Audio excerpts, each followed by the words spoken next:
Yeah, I saw him on there.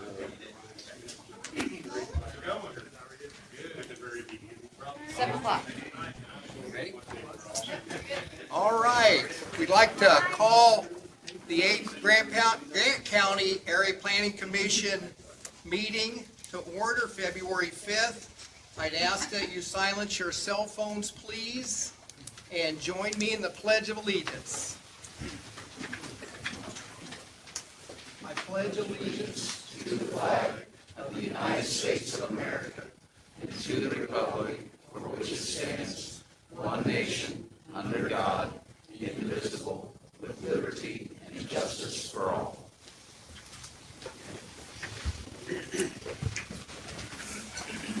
Okay, we have 4 new members on the Area Planning Commission, and I would like to introduce them. We have Clayton Soltz, we have Karen Poland, we have Commissioner Ron Stewart, and we have Steve Kelly. And just for introductions, I would like for everybody to go around and on the panel here, or the commission, and just kind of tell us who you are and who you represent. We can start with Katie. Hi, I'm Katie Cable. I'm Code Enforcement Officer. Nicole Bailey, your building inspector. Ryan Mlott, the Director for Area Plan. Clayton Soltz, representative from Jonesboro City Council. Karen Poland, representative from Fairmount Town Council. Ron Stewart, County Commissioner. Randy Atkins, Grant County Council Representative. Steve Kelly, Sweeter. John Pearson, citizen of Jonesboro. Frank Hicks, County Council. Jim Todd, County Surveyor. Bob Bothwell, Superintendent's Representative. Jerry Caudill, Van Buren Town Council. David Glickfield, Attorney. Thank you. Mr. Glickfield, would you like to give oath of office to our new members? I will, and just so everybody knows, Mr. Stewart got his executed earlier, so he's good to go. So I need Ms. Poland, is it Poland or Poland. Poland? It's a long O, yeah. Mr. Soltz and Mr. Kelly, if you'd quickly rise and raise your right hand.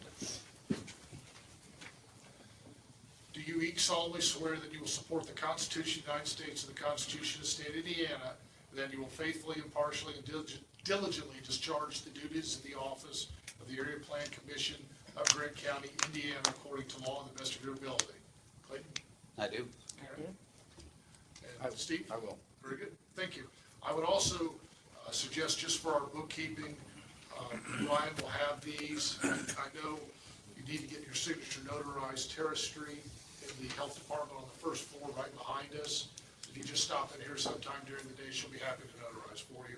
I also have a notary at my law office, which is on the square. If you need, we're open from 8:30 to 5. I can have my notary also notarized for any of you if you guys need it, if you can't make it here by 4. Okay? All right, with that being said, I'd like to have a roll call, please. Bothwell? Yep. Caudell? Yeah. Hicks? Yes. Hunt? Kelly? Yes. Nevers? Knuckles? Yes.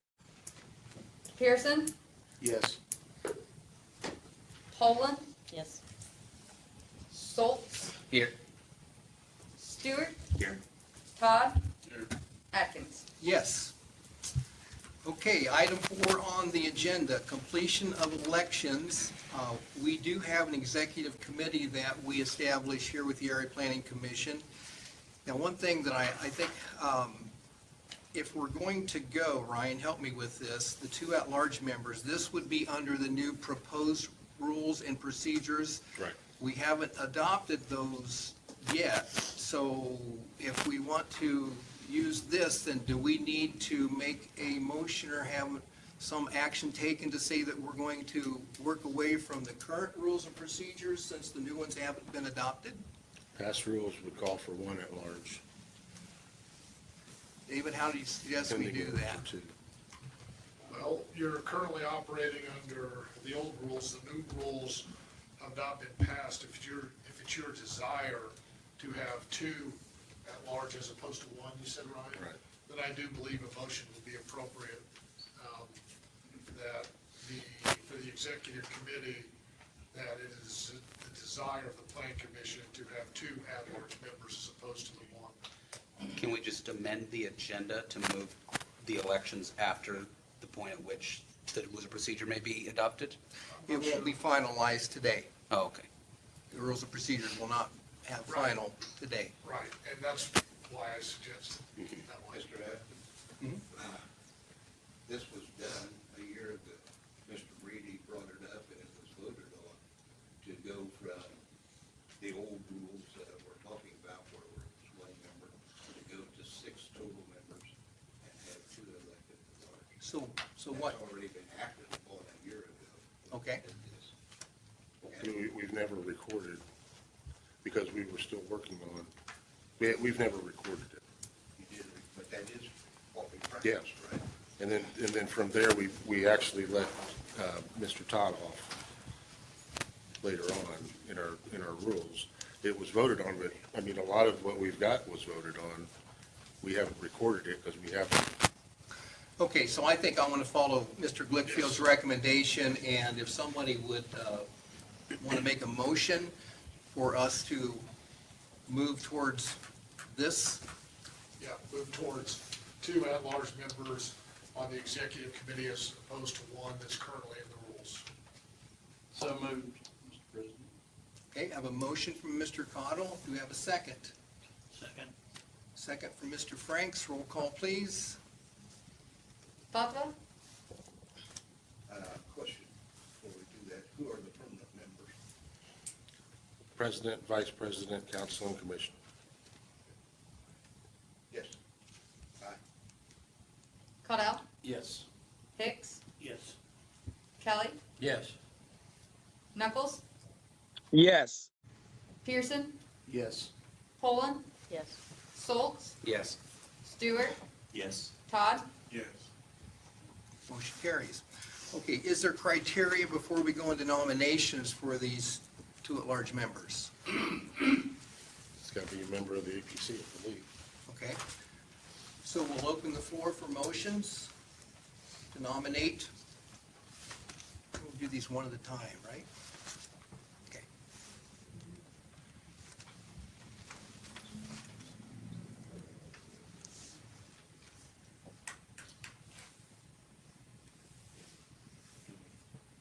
I nominate Mr. Bothwell. Okay. We have a motion for Bob Bothwell from Jerry Cottle. We have a second. Second. Second for Mr. Hicks. Roll call vote. Bothwell? Yes. Cordell? Yes. Hicks? Yes. Kelly? Yes. Knuckles? Yes. Pearson? Yes. Poland? Yes. Yes, sorry. Soltz? Yes. Stewart? Yes. Todd? Yes. Okay, motion carries. Do we have a second nominee? I would nominate Mr. Cottle. Okay, Be here sometime. Mr. Bothwell's nominating Jerry Cottle. Do we have a second? I'll second him. Frank Hicks seconds. Roll call vote. Bothwell? Yes. Cordell? Yes. Hicks? Yes. Kelly? Yes. Knuckles? Yes. Pearson? Yes. Poland? Yes. Soltz? Yes. Stewart? Yes. Todd? Yes. Motion carries. Okay, item 5, minutes. Approval of the minutes, December 18th, 2023. Please take a look if anyone has any corrections they'd like to submit.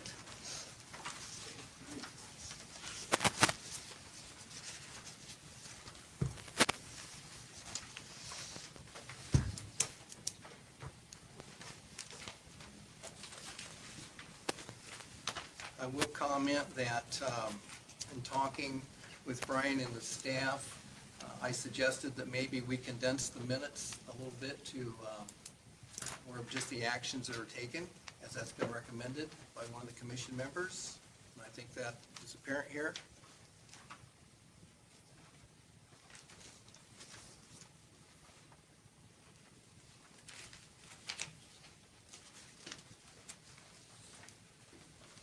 Are you looking for a motion for approval? Are you going to do them separately or together? Should we do them separately? separately. All right. Looking for a motion for the minutes of December 18th. Approval? Got one exception. They got me written down as Jim instead of John. We were going to get that fixed once, didn't we? They talk about it. Okay, It's so still there. that's probably why that was still here. Okay, under roll call vote number 2, we need to change Jim to John.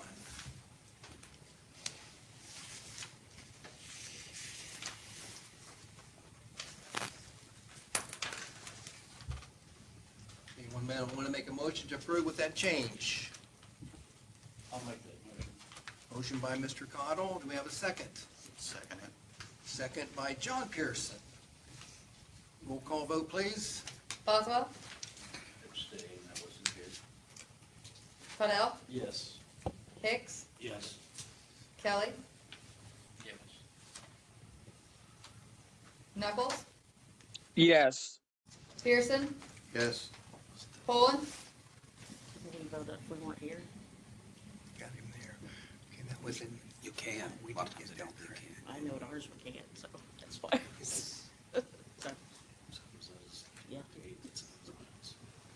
Schultz, Abstain. Stewart, Abstain. Todd, Abstain. 6 yeses. Okay, this was the 18th, is where it was wrong. You have to, Yeah, that probably can't hear us. Abstain, probably. yeah, that's where we're at. It's usually the majority of those voting.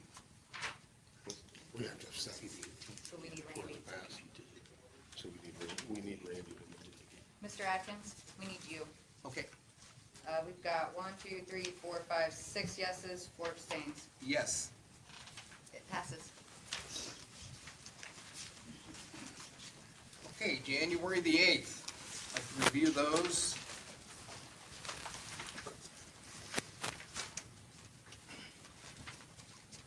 I move for approval. I'll second. That motion was by Mr. Bothwell, second by Mr. Cottle. Roll call vote, please. Boswell, Yes. Cordell, Yes. Hicks, Yes. Kelly, Yes. Knuckles, Yes.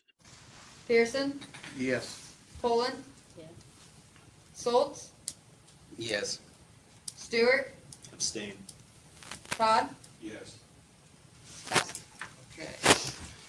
All right, item number 6, new business, public hearings. Brian, would you fill us in on that, please? Sure. For our first one, this is going to be a public hearing for the comprehensive plan. This is Mike Klein-Peter. He has been leading us through the grant process, and he has a presentation for us tonight on it. We also have Scott, is it Seifer, who is from Taylor, Seifer, and Williams. Our scoring committee got together and put together scoring cards. They put, their choice was, I forget, Taylor, Seifer, Williams. Mike spoke to them, they did accept. Scott is online, Scott Seifer is online for any questions that you might have. Hello, Scott. But Mike's going to do a presentation. So good evening, APC members and public. My name is Mike Klein-Peter with Klein-Peter Consulting Group. I'm the Ochre Certified Grant Administrator that's assisting the county for our grant application to the Indiana Office of Communities and Rural Affairs. Notice for this public hearing was posted in the Chronicle Tribune on January 24th.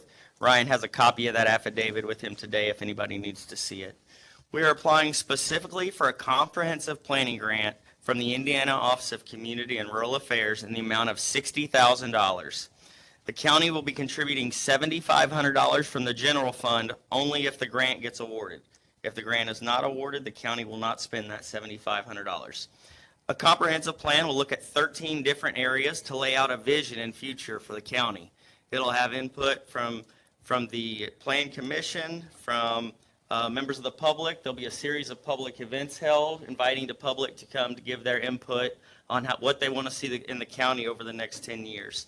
Some of the topics are public facilities, placemaking, economic development, housing, transportation, agriculture, parks and recreation, and broadband access. We put out a request for qualifications. 3 firms responded that were interested in doing this comprehensive plan. American Structure Point, HWC, and Taylor Seifert Williams. The scoring committee met, heard presentations by all of them, and asked questions. Taylor Seifert Williams was the firm that received the highest score through that process. We plan on submitting the application on February 16th, which is next Friday. Award announcements for the grant will be on March 14th. With that, I'll answer any questions from the public. I've got Scott Seifert with me as well, and for a phone a friend in case I don't know any answers, and Ryan as well. Commission members, any questions? Are we running this as a regular public hearing where we have 10 minutes or 15 minutes and rebuttals, that sort of thing? So this should be done that way. Okay, Yes. so Mike would be considered the petitioner, correct? Or who is the petitioner? It would be those in favor, basically, would have 15, those opposed 25, Okay, and then any rebuttals. okay. So we open up to the public? We are the Yeah, petitioner, right? yeah, he is here for us. Okay, It's area plan presenting this okay. to them, so, right? So we want to open this up to the public? Yeah. And one other thing I would note, if we do not get the grant, Mr. Kleinpeter does not get paid.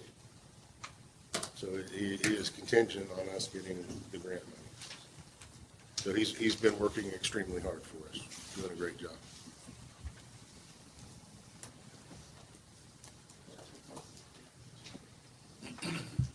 Am I supposed to state my name in that? Please. Cale Grindle, Jonesboro. Multiple things I'd like to see put in this is we've got a lot of very passionate farmers around here who absolutely do not want solar on farm ground. So what we would like to see is we've got a lot of very good prime farm ground in Grant County, and we want to make sure that that farm ground stays farm ground. We would not like to see a favorable, what am I trying to say? We don't want to see any sort of favoritism for any sort of solar installations in the county. And definitely, protections for that farm ground for drainage, soil containment, or contaminants, water contaminants, that kind of stuff. Anyone else?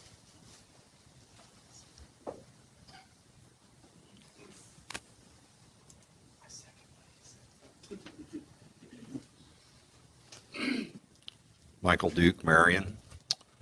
As gentleman indicated that there would be a number of events for soliciting input from the public. The question I have is going to be kind of multiple. How many events are there? When would they be timed?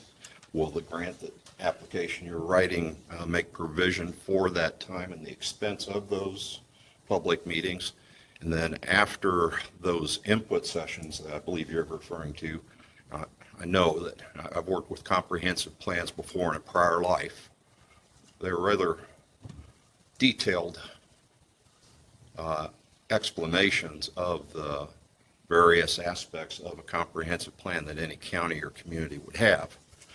How many public hearings would be planned on for public input once the comprehensive plan document has been written and available for public review? And how would that mechanism be described in the grant application? That being my question, would I need to clarify that any, or would you please address that, sir? The Okra grant process requires 2 public hearings, one tonight. Then, once we get the grant awarded, contracts will be signed with Taylor Seifker Williams to do the plan. And then once the plan's completed, it gets sent to Okra. It makes sure it meets all the minimum technical requirements. That's what's, you've got that there in front of you. It's got draft written on it. But Okra checks to make sure it meets all the minimum technical requirements. And then it'll come back for a second public hearing at that time. Regarding how many public events, Scott, I'm going to need you for that on what's typical for number of events, and I know you also do some online stuff as well. Sure. Yes, can you hear me okay? Yes, we Okay, can. very good. Good. Yeah, so typically in terms of kind of the outreach and community involvement component, we would do at a minimum 2 public workshops, sometimes a third, but at a minimum 2. One would be in kind of the beginning phase of the project where it would be more of the vision and issue identification stage. And then one other outreach open house workshop community event. Once recommendations are drafted and a chance for the public and community to provide some input and feedback in reaction to those draft recommendations. Concurrently to that, we also usually do some digital outreach. So we can, once we kind of finalize our communications plan, we usually do a couple different things. At a minimum, we'll do a couple of surveys. So for folks that maybe could not come or participate in the in-person sessions, we'll do online surveys, again, at those basic milestone points. We also typically either create an independent project website or kind of partner with, in this case, the county website, and on the Area Plan Commission tab, can create some online presence there as well. So those kind of things will be worked out when we finalize the sort of the communications plan. In addition, we work with the steering committee throughout the process and meet regularly. So that steering committee will typically consist of 8 to 12 stakeholders, sometimes a little bit more, sometimes less, but we'll work with the staff to identify kind of the appropriate makeup and cross-section of the steering committee. So again, it has a good sort of representation. That group, again, in terms of kind of communication and outreach, will meet regularly as we're going throughout the process. And then, as Mike mentioned, at the end of the kind of the process, Okra does review the draft. Following that, we'll do kind of that second public hearing with the APC here.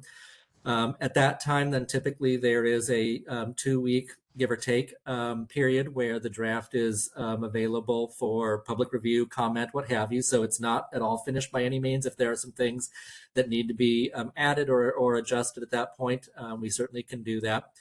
Then the second time we come back with the APC then would be just a kind of a update in terms of this was sort of what was heard from any of the kind of public input during that review period. This is the adjustments that were made. And then they would typically make a favorable recommendation, which then would move the next meeting then to the county commissioners and for their adoption to then formally adopt the new plan as the Grant County Comprehensive Plan. Collectively, that all the kind of the meetings, the outreach, the sort of the process, we usually plan for roughly a 10-month time frame horizon. And so once we get started, as Mike kind of mentioned there, the sort of the timeline would be after the grant award and release of funds there sometime in the spring, we would start the project, and then typically plan on all those activities happening in the next give or take 10 months. So hopefully that provides you some context regarding multiple opportunities in a variety of different scales of kind of outreach and community conversation. Any other questions for Scott? Anyone in the audience?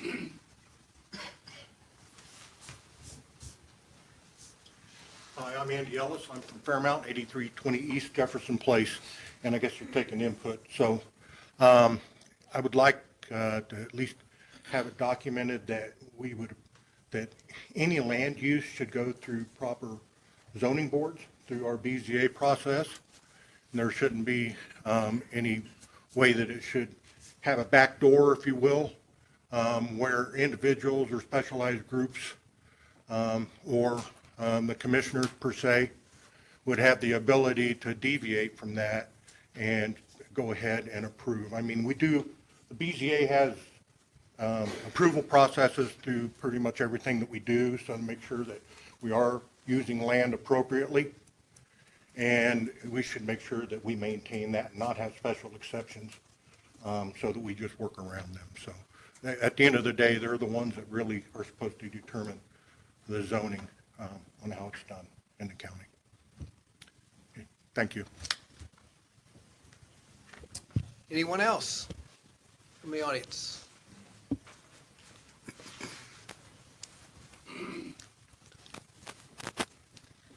Jackie Sheets, Southern Grant County. Could you please go over that list again that you mentioned so that we can go a little slower so I can write all that down? And I would like to make sure that the drainage tiles in our fields are well protected. That is very important for our drainage. So drainage tiles.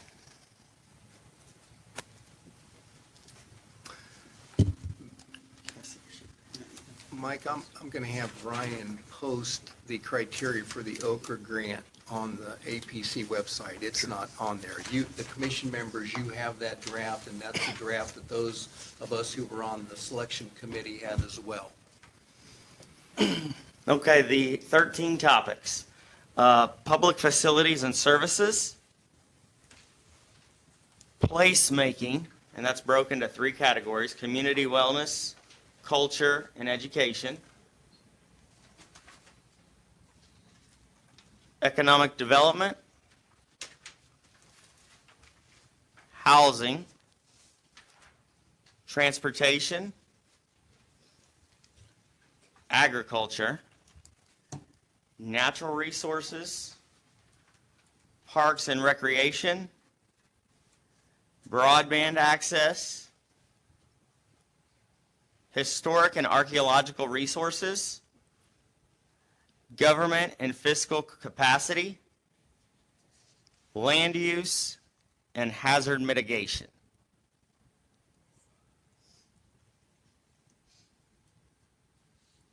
Those are the 13 specific chapters of this plan that will be put together.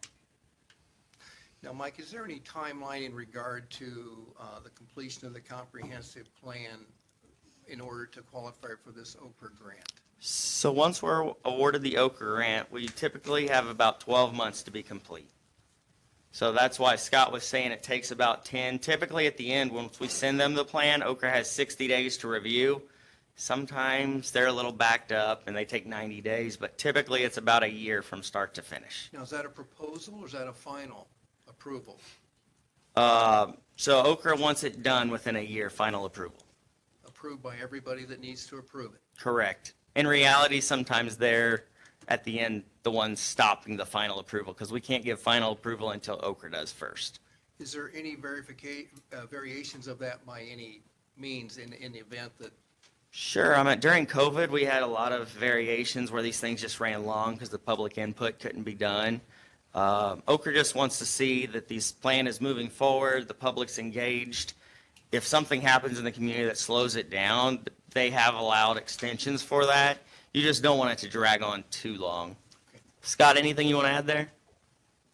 No, I think that's fair. We see on occasion, if there's some delays in their review, then maybe it goes past that 12-month mark, but it's typically never the entity. So for instance, it wouldn't be ours or the county's issue that's hopefully the holdup. The holdup is always then at the state, so if it goes past that, then obviously they work with us and that usually isn't an issue. But we try to do all of our kind of outreach, committee work, draft recommendations, etc., and get that all in that, sort of that 10-month horizon, knowing that we try to get it under that year so we can still get that review and the approval from the state prior to that 12-month time frame. I do have a public hearing sign-in sheet. I'm going to pass around the room. It doesn't mean you're for or against anything. It's just as part of the grant application, I have to include a sign-in sheet as one of the required forms. So I have two that are going to be going around. If you'd be so nice to sign, I would appreciate it. Did you get the letters you needed, Mike? I have not. I've been working with Ryan. So Okra wants to see that this comprehensive plan has public input, public engagement. They want to make sure that the county wants this to go forward, wants to have input on what the vision is over the next 10 years. So with that, I'm allowed to include up to about 7 letters of support or letters that say, hey, I really think it'd be great if we could look at our parks, or whatever area that I listed out of those 13 that might interest you. If you could send us an email or a handwritten note or something to include in our application, that would just help strengthen our application to make us more likely to get funded. Ryan, can your office collect those? Okay. So email those to Ryan. It could be just a simple paragraph that says, my name's John, I live at West 10th Street. I'm in favor of looking at land use, or I'm in favor of looking at parks. You know, it doesn't have to be anything crazy or long, just a paragraph or two is all. Did you mention the amount of this grant? The amount of the grant is $60,000. What email address should people send those to, Brian? Armalot at grantcounty.in.gov. That's also available on the website. Now, that's a matching grant, correct, Mike? Yes, that is a matching grant, and that's why the county's putting up $7,500 contingent upon getting the grant award of $60,000. Other questions from the audience? Are we, who all, government-wise, who all is being involved in the discussion for this? Commissioners, APC, is there anybody else? We've hired a company to collect the information, and then that will be, you guys help me if I'm out of bounds here, but we're going to collect the information from the various entities in the county, and that will be compiled, and then that will come to the APC, and will we have public hearings throughout the process? These are all public meetings, trust me. We have a mission of transparency and serving the people of Grant County. That's our mission in the APC, so these will be public meetings.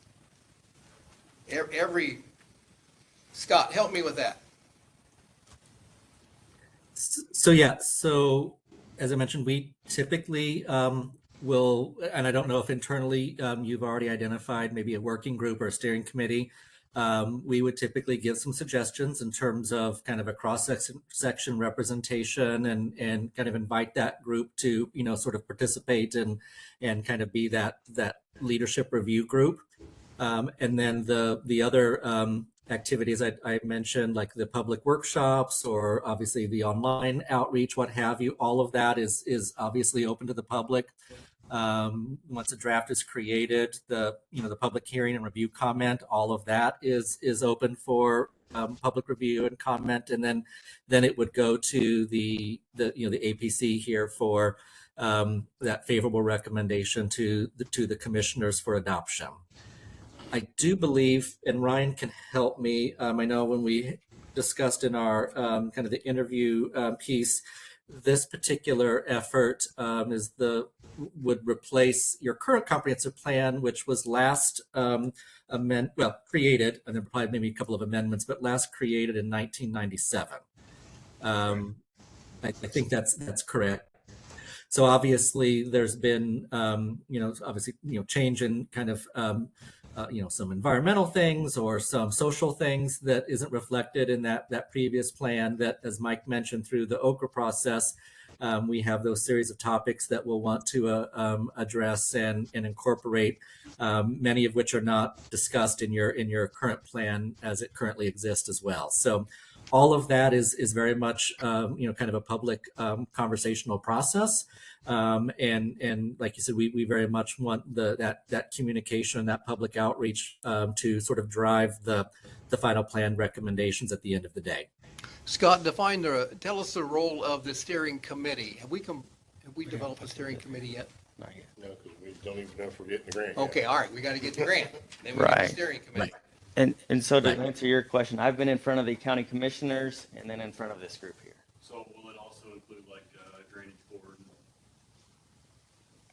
I think that's part of. That steering committee? The steering committee, when we figure out who is going to be on it. You know, if we pull farmers in, or doctors in, or school superintendent, or, I mean, it'll be a makeup of that they'll lead us through, like, who should be on. So that group hasn't been decided yet, because we don't have the grant yet. But the natural direction of it will basically be like any other ordinance. It'll come through us for recommendation up to the commissioners for approval. Okay.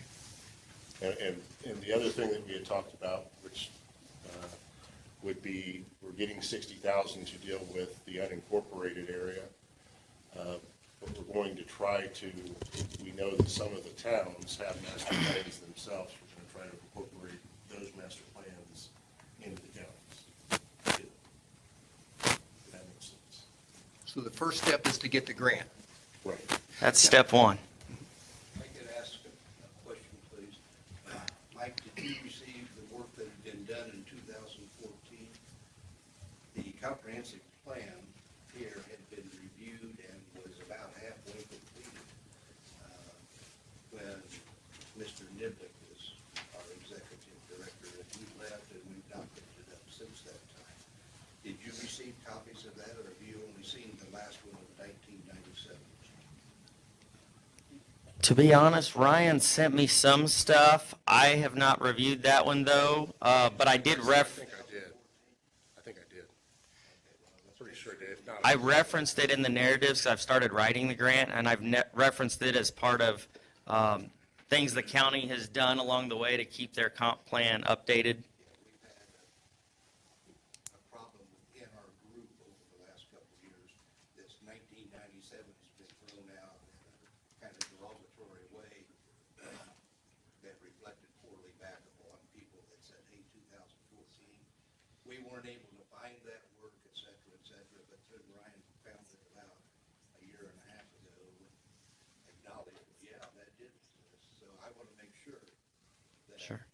I'll make sure he's got it. work that Mr. Niblick had done in 2014. We're not really 1997. Sure. It goes back to 2014. I think the comp plan in the three-ring binder I was given as an APC member had 2014 dated on it. Sure. I don't want to confuse things with that. But Yeah. we'll make sure that we get the most. Just want to make sure that they Okay. see all of it. Yes. Sure. Any other questions?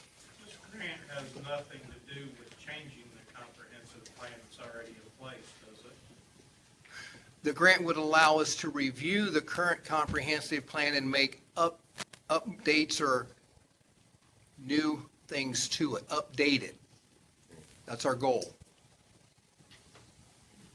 We would want to think that the old one serves as a basis for us to work from.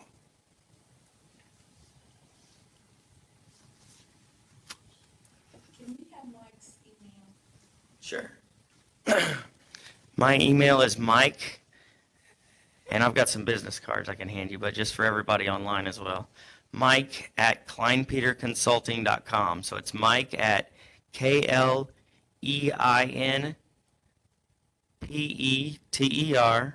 kleinpeterconsulting.com. MIKE at KLEINPETERCONSULTING.com. Other questions? Hey, Mike. Yes. What's the benefit What's the benefit of a comp plan? of what you're going to provide to the county? Sure. That will make us better than what we currently are? Sure. Scott, you want to take that one? What's the benefit of a comp plan to the county? Yeah, so I think a couple of things. One, it certainly provides a documentation or a blueprint, if you will, of kind of a snapshot in time here regarding kind of the community's vision and direction of where they want to go over the next decade or so. So that allows, as officials, elected officials change or new members are appointed to various boards or commissions, there is a reference, if you will, in terms of kind of the blueprint and direction of where kind of the community has documented they want to go. In addition, the idea of being able to use the comprehensive plan to support and leverage other work and investment is always very critical. So that could be using the grant or using the comprehensive plan as a resource for various other funding mechanisms. Some other grants or state funding tools require a comprehensive plan that is no less than 5 years, if you will, sort of quote unquote out of date. So they want a current, if you will, comprehensive plan to be eligible for some planning grant funding for other physical projects or what have you. So it allows you to be able to use the comprehensive plan as a tool for that. And it allows you, I think, even as kind of the programs kind of change or are developed, oftentimes being able to reference what Mike is trying to do now in terms of for this particular planning grant. But if you're trying to go after specific, utility project work or park and recreation work or what have you, having material documented in the comprehensive plan that you're trying to work towards or strive to complete is usually beneficial to be able to demonstrate that there's been conversations, this has been identified, and this is kind of what the county and communities are working towards. Thanks, Scott. Any other? Yes. How much money as a county are we spending on consulting firms to do the work for people that we have in the county? Are we getting our money for not only different consulting firms? They talk about they want to hire a consultant. They had a consulting firm come in and talk about the jail. The one of the meetings was $110 million company. Or whatever, it doesn't include the county offices. What are we actually getting for these consulting firms for the money that we're spending? In Mike's case, he's going to handle this grant that will generate $60,000 towards the comprehensive plan. So I don't know what his fee is or anything like that, but he doesn't get paid unless we receive this grant. So Jerry, I think this could be separate than what you're referencing in regard to the construction firms and so forth.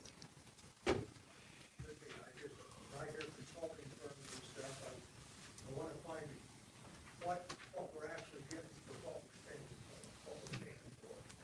Make sure we get a value for our money instead of just throwing money out the window to some consulting firm. We care less about Grant County, Indiana. Well, I think Scott's firm is going to lead us through the process, is what he will do as far as collecting the information.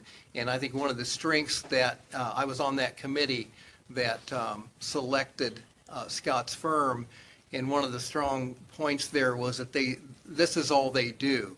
This is their commitment to help counties with comprehensive plans rather than go into other engineering and development. They are. Scott, you want to help us with that, please? Yeah, I didn't quite hear all of the sort of the question or the statement, but yeah, our office is a community planning firm. We have a location here in Indianapolis that the work will be coordinated out of. And our staff is made up of professional community planners. So our consulting business is really dealing with, creation of a variety of, community, neighborhood, county, regional kind of planning efforts. And so comprehensive plans and the work with the OKRA process is something that we're very familiar with and do quite frequently. Like I think you mentioned there regarding both on the grant administration side as well as our consulting side, we only do, get compensated or do obviously the work, and we would get compensated from the grant only if you receive the grant. Otherwise, obviously, then, we don't, there isn't anything that we are, getting or receiving without the successful recipient that you would have in terms of getting the grant. So I think that was a couple of the pieces that I kind of heard. If there's something else that I missed, I'd be happy to address that. Clayton. Yeah, I have a question. I'm new here, but in our packet, it says a couple times that the Area Plan Commission should reference the comprehensive plan for our approvals. I mean, is it fair to say that Indiana code more or less requires a comprehensive plan if we have, I mean, so it's not something we're choosing to do. It's when the commissioners set up an area plan to help zone our unincorporated areas, the state requires that there be some official document that meets all the, that crosses the T's and dots the I's in order to legally meet the requirements the state has set for us. Yeah, the state code basically says that we have to have a comprehensive plan to establish an area-wide zoning ordinance. And with that allows the commissioners to establish an area plan committee, which then establishes a board of zoning appeals. So to have the power to restrict businesses we don't want next to our property or things like that, the state requires that we have something like this in place. And ideally, it would be more or less up to date every 10 years or so. And if we can get grant money to do it, all the better, because the state's going to take that money from us one way or the other. Right. It's safe to say that ordinances should be influenced greatly by the comprehensive plan. Right. Yeah, I think that's fair. And I think another kind of clarification or reinforcement to that message is the comprehensive plan does not change or amend your existing ordinances. What it would do, I think your words are appropriate, it would influence in terms of, so for instance, after the process is completed, if there are some adjustments that, maybe perhaps were recommended that, need to be made or should be looked at or revisited or what have you, that would be an action item that could potentially follow the comprehensive planning process. It does not always, but oftentimes that is the case. And that just makes sure that your ordinance and your code is current and refreshed as well. But again, it would usually follow the kind of the comprehensive plan process. So as you discuss land use, the land use kind of recommendations that would be part of the comprehensive plan do not change your existing ordinance. That would be a kind of a follow-up piece if that were appropriate to happen. And that's an important piece because as we're aware, our land use tables and our zoning maps are out of line pretty bad. This process is going to help us. I mean, half of our public hearings that we're having is due to incorrect zoning maps or land use tables. As we go through this process, it's going to start assisting with getting a lot of those in line too. Okay. All right, we'd like to wrap this up. Anyone else? Our comprehensive plan right now, if it promotes agriculture use for our farm ground, can you take that away?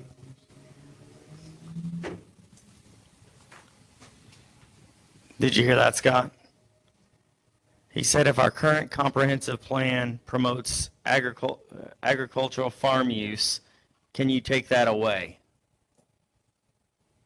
Well, I mean, the community discussion and feedback and part of the process will be to update and the kind of create a new future land use plan as part of the planning elements that you articulated. So if there is growth or development that has occurred or is anticipated to occur in some sort of form or fashion, the land use plan should recognize and address that. But it again may not, like it may not be something that is appropriate, and so it needs to be remain in that sort of agriculture, and that's perfectly fine as well. So those would all be kind of items that we would discuss during the process to identify like what are the sort of the land use issues, what are some of the kind of opportunities and or challenges related to that, and then draft a new, if you will, future land use plan that would be reviewed and commented on prior to the completion of the process. Scott, are there state codes that will influence or drive certain areas of the comprehensive plan? So the state statute articulates that the comprehensive plan needs to have sort of a community vision established, and then they articulate 3 specific areas of focus that needs to be included. That is land use, community facilities, which think of utilities, those sorts of infrastructure, and then transportation. So those 3 areas are 3 of the topic areas that are part of the OKRA 13 categories. And then OKRA expands on those and asks that you address the following, if you will, 10 additional categories. But the state statute only requires that the plan vision statement and those 3 land use, community facilities / utilities, and transportation are addressed. So those will be addressed in addition to the other 10 that's part of the sort of the grant requirements. All right, we'd like to move on. Anyone else, real quick, please? Thank you, Mike. Thank you, everybody. Do we need to take a vote tonight? Do we need any formal closer list? Close the meeting. Okay, Close the public hearing. we need a motion? No, I think you can do it as chairman. All right. All right, at this time, we will close the public hearing for the comprehensive plan with Mike Klein Peter, and we will move on to item B under public hearings, docket 02Z-24, Bayview Stonecrest Manor Mobile Home Park rezoning. Ryan, could you give us an overview, please? Yes. Do we have a representative? Do we have a representative?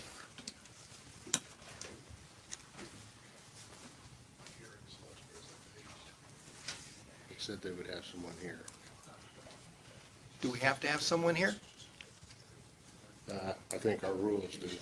Our rules say owner, power of attorney, or attorney, or power of attorney.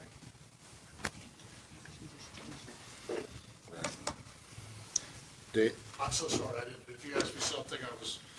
We have a public hearing for a rezoning. We don't have a representative here. This rezoning is something that we asked them to come to us. What did the old rule say? It said that they shall have a Does it say it has to have a representative? Yeah. I think we have to have it, even though we asked them, I think we need to have a representative, yes. Yep. All right, so we're going to table this? Table it, yeah. All right. Do we need a motion for that? It always helps. Okay. All right. All right, we have a motion from Mr. Bothwell to table docket 02Z-24. Do we have a second? All right, Mrs. Karen Pullen, seconds. Roll call vote, please. Bothwell? Yes. Puddle? Yes. Hicks? Yes. Kelly? Yes. Knuckles? Yes. Pearson? Yes. Poland? Yes. Schultz? Yes. Stewart? Yes. Todd? Yes. Motion carries. Okay, item C, docket 03Z-24, Fair Oaks, Fairmount Mobile Home Park rezoning. Do we have a representative? All right, could you come forward, please?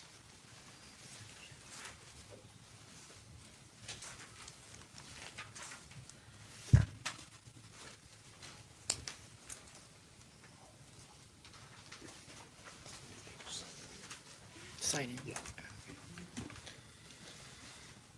you want me to go ahead? I'm sorry? You want me to go ahead? I do. All right, this is a public hearing for rezoning, docket number 03Z-2024, hearing date February 5th, 2024. Petitioner is Fair Oaks Mobile Home Park. The petition is a zoning map amendment, rezoning, from the current R3, Residential 3, to MH, Mobile Home Park Zoning District. Property location is 1400 North Main in Fairmount, Indiana, 46928. Reason for the petition, in reviewing building permits, for Fair Oaks. In the applications, it was found that 90% of the mobile home park was zoned R3. R3 zoning would not allow mobile homes. So we ask Fair Oaks to come in to rezone the property to a mobile home park. Again, here is kind of one of those that we're talking about. We're hoping to get through land use and zoning maps, but right now we're kind of tackling them as they pop up. Now, would that be a move to R1? It would be a move to MH. To MH. And I believe that is in our packet where you have highlighted that move. Is that correct? Right. In the zoning table? Is there anything else in our packet, Brian, that you need to reference in regard to this public hearing? Again, on this, we asked them to come in so we could make the correction. Okay. Would you like to share anything with us? Okay. There's mobile homes in there. Some already there. There's some already there. For a long time. A long time. Okay, remember, we had to do this right down the street at the Barclay Mobile Home Park too. Same thing. Commission members, any questions? Thank you for coming in. Thank you. Okay. Anyone opposed?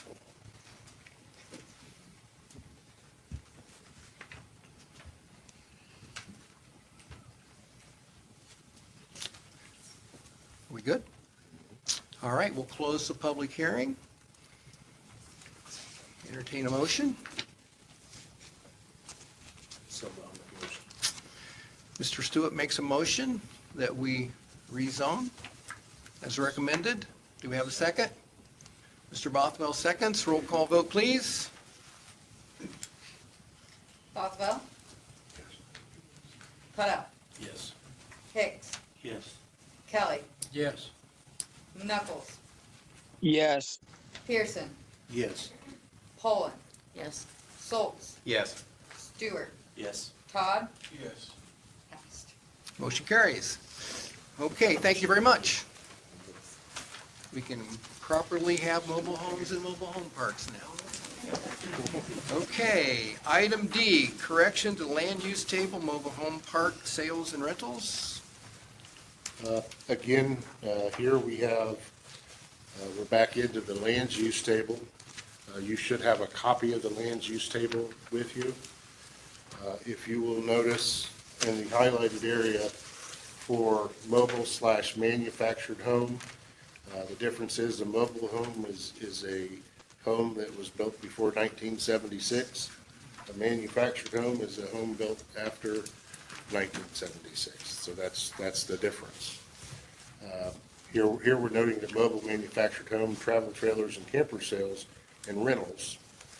If you look down the line to MH, which is our mobile home district, there's nothing in the box. So our land use table, the way we read it, if there is an X, then it is allowed by right. If there is an S, then it is a special exception that must go in front of the Board of Zoning Appeals. If there is nothing in the box, it is not allowed. So right now, our land use table says that basically mobile and manufactured home sales in mobile home parks are not allowed, which this is almost everything they do in mobile home parks. So what I'm asking tonight is for a correction to the land use table to put an X there in the mobile home district. Questions from the commission? Since we've got it listed on the agenda as a public hearing, does it need to be there, or is it something we can deal with? It's we need to send a recommendation forward because it's a change in the ordinance. And the rezonings too. I'll have to do the same. So we're making a recommendation to the commissioners on this. Right. About making a final decision. Right. I have a question. It concerns these containers that people are making homes out of.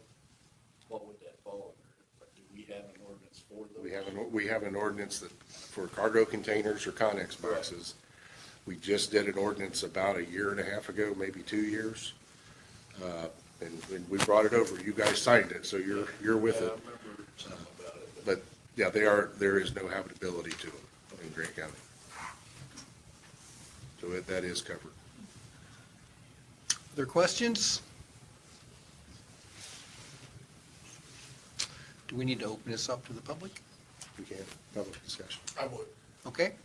Anybody in the audience like to comment, question?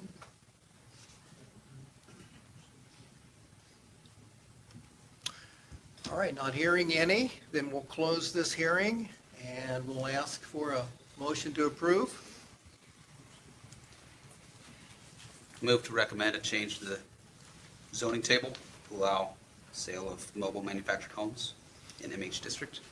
Motion by Mr. Schultz. Do we have a second? I'll second.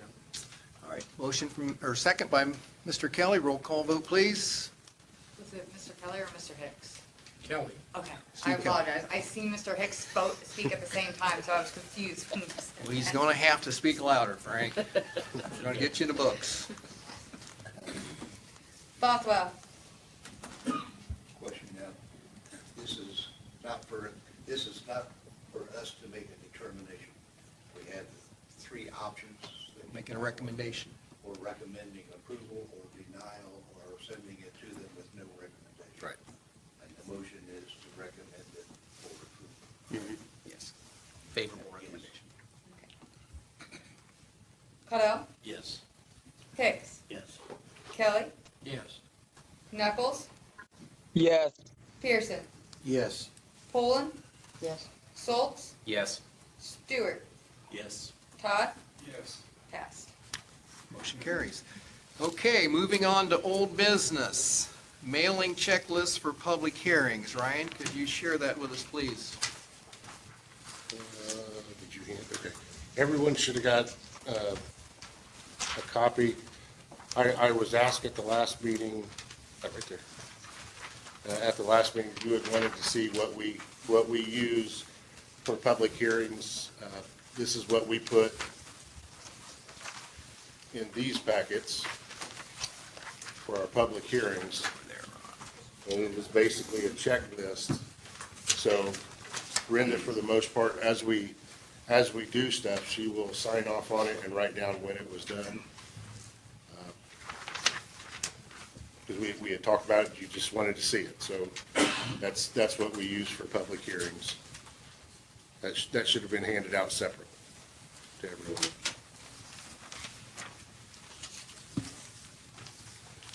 Now, did we talk about deposit? Did you want to talk Yeah. about approving the certified mail and deposit of public for the signs? So, two things with that. This group and the BZA both decided that when we send out notices to all adjacent properties, that we would do it by certified mail.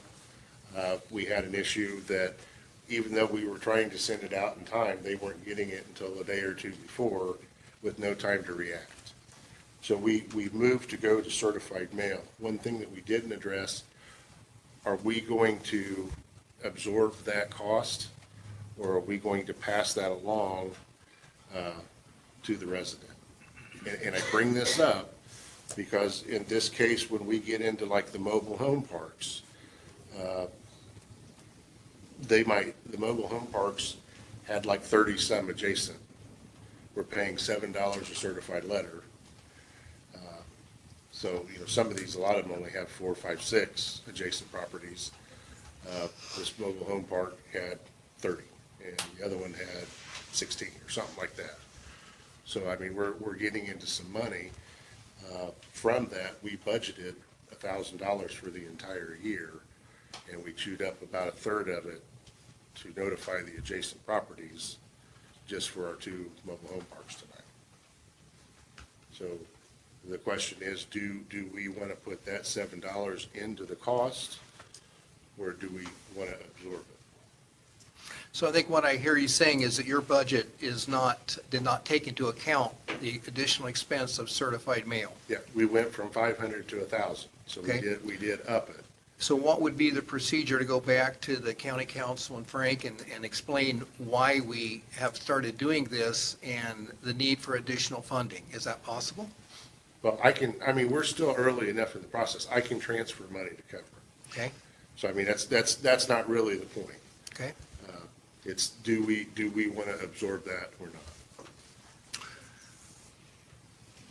And this has come about due to we've run into some situations where folks didn't feel like they had proper notification, so they come to the public hearing with concerns about not being properly notified is the reason that we went to the certified mail procedure, correct? Right. So Commission, how do we feel about that?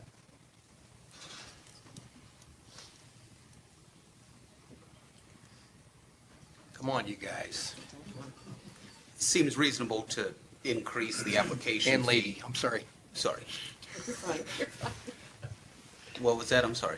I gotta include, I can't say guys, I gotta Oh, be more sorry. appropriate here. Sorry. Trying, guys, ladies. If it's just a couple properties, it seems reasonable to increase the application fee, but it doesn't seem fair to impose exorbitant fees on a property owner if they have multiple people, if they have 10 or 15 people next to them, that's not necessarily their fault.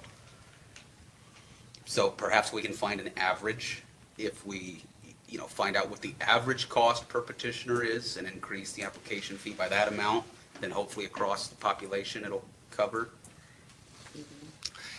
As Ryan and I talked about this and going over the agenda, he mentioned that this zoning issue really needed to be corrected based on the fact that we had mobile home parks that were not in the right zoning table. I don't know how often that comes about. We've got about 5 of them now. We've had about 5 of them now. Hopefully the comprehensive plan will assist that. Right. Also, just a point, Mr. Chair, this isn't the appropriate time on the agenda, but I briefly saw a message that there was someone from Stonecrest Manors on the call. I don't know if or when we'll be able to address them, but I just saw it pop up very briefly. I want to bring it to the council's attention. 8:03, so 3 minutes ago, 4 minutes ago. Still on the agenda. I think we can still. If you want to hear it, I think it's within your discretion, Okay? assuming everybody else is okay with it, of course. How you guys feel about going back to item B, docket 02Z24? Do we want to deal with the certified mail first? Do we need a motion if we're going to continue to do this? A motion for, To approve continuing to send certified mail? That's what we're working on, right? yeah, you might close that out real quick and then go back to that. If he's not visible. Okay, we're going to finish the certified mail. Then go back. Can we, She's going to touch base and make sure that he can be visible. okay, all right. Certified mail. You want to continue to send certified mail? I'll make a motion that we handle the certified mail as you're doing it now, and then when it arises again, if it gets too much for your budget, then we can address it then. Okay. And again, I just wanted to, we don't expect it, but here we didn't even charge either because it was kind of our mistake to fix. So we ended up putting a lot of money out, kind of our own fault. Have a motion from Steve Kelly that we continue the certified mail. In the event it becomes a financial issue, then we'll come back and revisit it. I'll second. Second by Jerry Cottle. Roll call vote, please. Boswell, Yes? Cottle, Yes. Hicks, Yes. Kelly, Yes. Knuckles, Yes. Pearson, Yes. Poland, Yes. Soltz, Yes. Stewart, Yes. Todd. Yes. All right, motion carries. Okay, we're going to go ahead and, rules and procedures is going to be short because I've got a couple areas. I've spent a lot of time reviewing the rules and procedures, and I've given Ryan some questions that I had about it. I don't know that I want to cover that right now, but what I do want to do is, it's been brought to my attention that the Area Planning Commission has the final decision-making in subdivisions, and with that being the case, that there is the possibility of it being a two-hearing process, A major. okay? Is that addressed in our rules and procedures, in that event, what the procedure for a double hearing situation would be? Not in our rules, it's in our ordinance. It's in our ordinance. Yeah, Should it be in the rules? that's a question. Okay. That's one thing we talked about, because we had, in our original rules, we had talked about, there's like 9 different ways to go as far as adoption of an ordinance, subdivision, CAFO. Did we want to put all of it in? Or right now, there's only 3 of like the 9 in the original. So everything else we had to go look up. Did we want to put it all in there or pull it all out and then present it as it came to us? So if we had a subdivision come in, do you want us to hand out the subdivision ordinance when a subdivision comes in? I guess what I would promote is just having the procedure in our rules and procedures in the event that we would experience that we would have guidelines to follow. Would that be a simple? Yeah. But you've also got, so if we're going to do that, are we doing CAFOs? Are we doing text amendments? Are we doing zoning map amendments? Because by the time I print that out, we go from a 20-page rules of procedure to about a 38-page rules of procedure. So we're picking and choosing which procedures you want to put in. So you're telling me that every one of those situations would require a different set of procedures? A lot of them do. If you look at the ones we've got, the very last page, I left in if we're doing a text amendment, that procedure is almost the whole page. So I left that in just so you guys could look at, okay, if we're doing text amendment, here's what it is. With the question, do we want to put them all in, some of them in, or take them as we get them? Well, I'll ask for comments about that in a minute. The other situation is finding a fact. I know that you've mentioned there are times when we would have to create a finding of fact situation. Only in final decisions.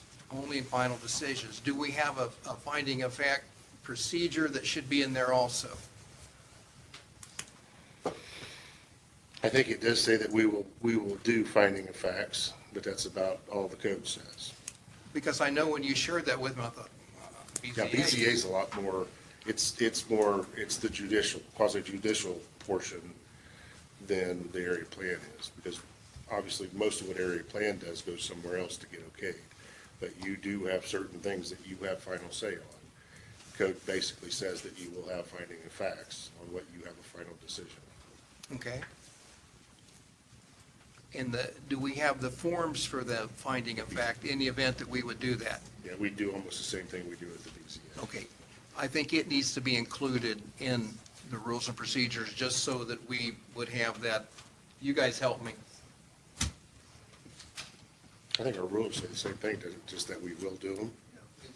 In the interest of time, we obviously have some things that probably need to be reviewed, and probably would like to have Dave take a look at that, make sure we're doing it correctly and so on. So could we put that off, the rules and procedures, so we can get on with the meeting? Got a lot of folks I know. That would be my recommendation for the sake of time and, the folks that we have here. I don't know that. I think that'd be appropriate. Okay. Do we need a motion for that? It never hurts. I don't think you have to, but I don't think it hurts to have it. I so move. Second. Motion by Mr. Bothwell, second by Mr. Soltz. Roll call vote. Boswell? Yes. Cordell? Yes. Hicks? Yes. Kelly? Yes. Knuckles? Yes. Pearson? Yes. Poland? Yes. Soltz? Yes. Stewart? Yes. Todd? Yes. Passed. I promise we will bring resolution to this at some point. Were we going to talk about signs? Um, You We did this, Is Stonecrest ready? yeah, Yeah, and they have a Stonecrest. video too, so. Okay, all right, we're going to move back to docket 02Z-24 Bayview Stonecrest Manor. Okay, who's our representative? My name is Aaron Kidd, AARON KIDD. Okay. Thank you, Aaron, for joining us. Sure. Ryan, something to share? I'm getting there. All right. This is docket 02Z-2024. Hearing date February 5th, 2024. Petitioner is Stonecrest Manor, Mobile Home Community, LLC. Property location is 2801 South Stone Road, Marion, Indiana, 46953. Again, for this petition, in reviewing building permit applications for Stonecrest Manor Mobile Home Park, it was found that the entire mobile home park was improperly zoned R3. As a R3 zone district, this would not allow mobile homes. Area plan asked that Stonecrest Manor Mobile Home Park come in and apply for a rezoning so that we could correct this issue at no charge. Aaron, are you good with that? Yeah, that's my understanding. Just that it's been a mobile home park, from our understanding, for a very long time. And is currently zoned as residential suburban instead of mobile home community.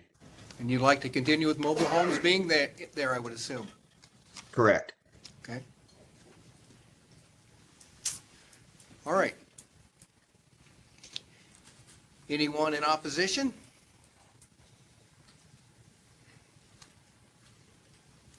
Hearing none, we'll close the hearing. We're going to need a vote. Do we have a motion to approve docket 02Z-24? Second. Dr. Bothwell makes a motion. Mr. Stewart seconds it. Roll call vote, please. Bothwell, Yes. Waddell, Yes. Hicks, Yes. Kelly, Yes. Knuckles, Yes. Pearson, Yes. Poland, Yes. Schultz, Yes. Stewart, Yes. Todd. Yes. All right, motion carries. Again, is this understanding for Mr. Kidd, this is a recommendation that we are sending to the commissioners. This is not a final. All we do, Mr. Kidd, is make recommendations to the commissioners. They'll hopefully go with that recommendation forward. Correct? All right. Okay, reports, resolutions, communications. I've talked to Mr. Glickfield, and we are going to suspend the discussion in regard to receiving solar applications due to the action that the commissioners took today in honoring us with a 6-month moratorium in regard to solar energy developments. So, Mr. Glickfield, anything else you would like to share with us as a report? No, I have nothing else in the report, although based on conversations earlier, there were lots of questions about the comprehensive plan. This is one of those areas that, at 2 points, I've been asked several times, is there anything that can be done to combat the solar ordinance that's now in place? The comprehensive plan ordinances need to be in line with the comprehensive plan. Text amendment ordinances, which is what this is, need to be in line with the comprehensive plan. So if this was not in line with the comprehensive plan, this would have given an avenue to contest the validity of that ordinance. So that's why the comprehensive plan, that's another reason the comprehensive plan is very important. Obviously, the community, especially the agricultural community, is very concerned about this. So this is a good step for them to make their feelings known as part of this comprehensive plan, and the value of the agricultural land staying as agricultural land. This is actually very important. And so the comprehensive plan can include that type of thoughts of the community, and then if something happens, and it could apply to anything, if any types of ordinances are passed which go against the comprehensive plan, then that is a means to potentially attack the validity of that ordinance. Secondly, this body has the ability, if they believe that an ordinance is against the theory of the comprehensive plan, to actually have public hearings and address whatever issues they believe might be in conflict with the comprehensive plan through the ordinance. So I just want to let everybody know that. Would that be through the amendment process? Correct. Which this board does have the power to do that. Commission members, any questions about what Mr. Glickfield just shared with us? That's all I have other than that. Sure. Well, I want to publicly thank Ron and the commissioners. This has been quite an issue that we've been dealing with in the county. I think this is an opportunity for us to take a look at, what we have to make sure we get it right. Okay, Director Malat, report. Do you want to start with your ending, or you want to get to, I don't know if is Mayor Goins here? Mayor Goings, Jonesboro. All right. I didn't know if you were. I'll let you choose, Ryan, which one you want to go with. Year ending numbers, you have our basic year ending numbers. Again, kind of a tough year. We went 6 months without a building inspector and 2 months without a clerk, and we brought in the brand new software and went through all the headaches with getting that put in, and we're still fine tuning to this day. But overall, our numbers looks like we came out of it with another top year. Are we on this, Ryan? Yes, all the cumulative.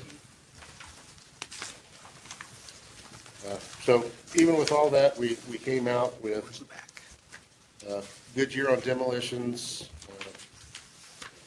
We did 874 permits issued, which I believe was top three. We did 2,386 inspections, which was top three. We had one of our top years for estimated construction in Grant County at $85,405,622. That's a number that we've been trying to keep up on for that estimated construction.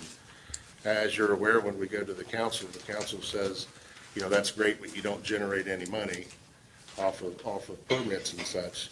And I think it's important to remember that what we're responsible for, the amount of money. Because I think the council, when it came to getting Grace to full-time this year and stuff like that, I think that was a number that kind of was like, oh, we didn't realize that. Again, our budget coming out of 2023 was 312. Overall, we can't thank the council and the community enough. We've had a budget that went from 165,000 in 2019 up to 312 in 2023. I think, and again, Frank, thanking the council, it seems like as long as we're producing, they're willing to help. So that's been great. Katie, we're getting our momentum back. She's got about 5 houses right now that can come down, another 5, 6 in court for February. We are limited. They're giving us 1 day a month to do it, so we're putting a bunch of demolitions in one basket. Emergency, we can get another Yeah. But the momentum's starting again. So we've got 1 down so far this year, but again, as soon as the highway department tells us they're ready to go, we've got 3 that can come down this week. So that's kind of where we're at on demos. Now that Nicole's been able to concentrate on being the building inspector, I would imagine our inspections for this year is going to get back up over 3,000 again. That'll help us get caught up. Again, the new software, with the new software, it's allowing us to put out friendly reminders at 90, 120, and 180 days, which helps her keep up with the back things that we haven't seen in 6+ months. Our new software actually emails out that, hey, we haven't seen it, as opposed to us having to go out house by house and leave notes. So we're hoping that cuts that down a lot, because we talk about fines and stuff like that, where we show up and we're waiting on a call for a footer and the house is built. That's usually those books that now we're sending friendly reminders out on. Again, just overall, our 2023, we wanted to get the comprehensive plan going. We wanted to get our software implemented. We were hoping to complete the rules of procedure, but we're almost there. We were looking to get our code enforcement secretary to full-time, which we were able to do. We did get our computers upgraded. We did have a big year for the estimated construction.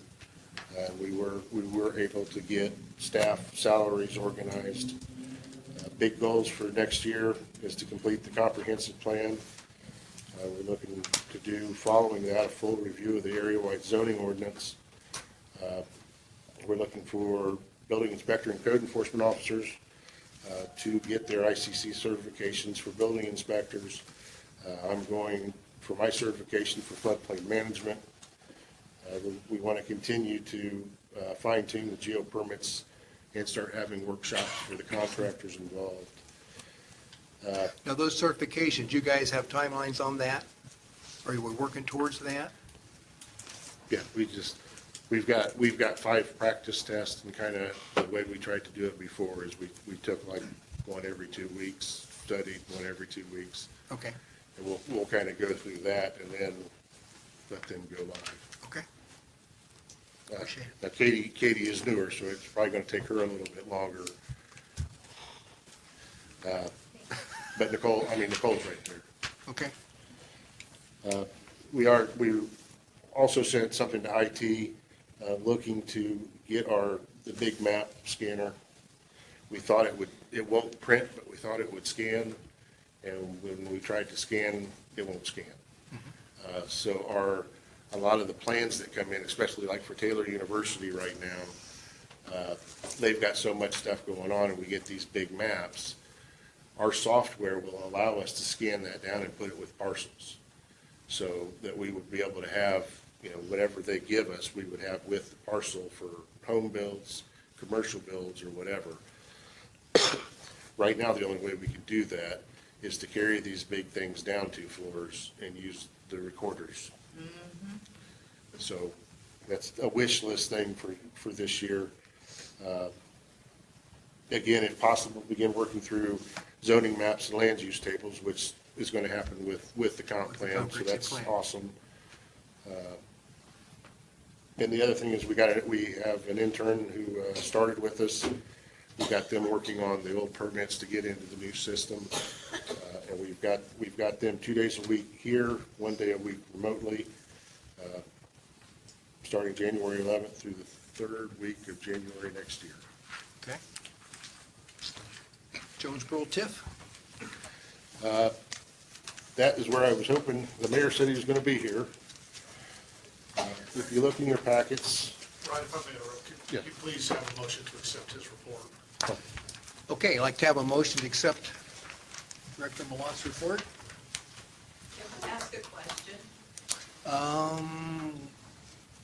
In public comment. If a permit has been issued for renovation of a building last year, he's on the report for last year, and it was supposed to be like a 300 square foot renovation, and it ended up being a much more, the whole building was renovated. The owner said he spent close to $500,000 on the building. Does that show in his report that there was an extra $300,000 spent in money in Grant County, and that should be on the tax assessor, that the taxes should go up on that building? I mean, does that show in his report? Because his permit was only for 300 square feet. So what happens is the permit triggers the assessment. The assessing people will go out and view it as it is, and will assess it on its value, not what's on the permit. So, but his report was saying, you know, so many dollars have been generated in Grant County. Now, I don't know the answer to that, but to answer your question, as far as the taxing part, it will be taxed on what its value is, not what's on the permit application. That permit application triggers the assessment. But then his amount would be less because more was spent on that building. Yeah, I don't know if that's a true statement or not, Ryan. When we do a permit, they basically give us an estimate of what it's going to cost. So our estimated construction will never be exact number. They may say it's going to be 100,000 and get into it and it's 150, or it's 90. It's just an idea of our permits and what they expect. So I know that's never going to be exact. It could So be a all question. that, basically, you're saying so much has been spent in Grant County, it's just an estimate. It's Just an idea.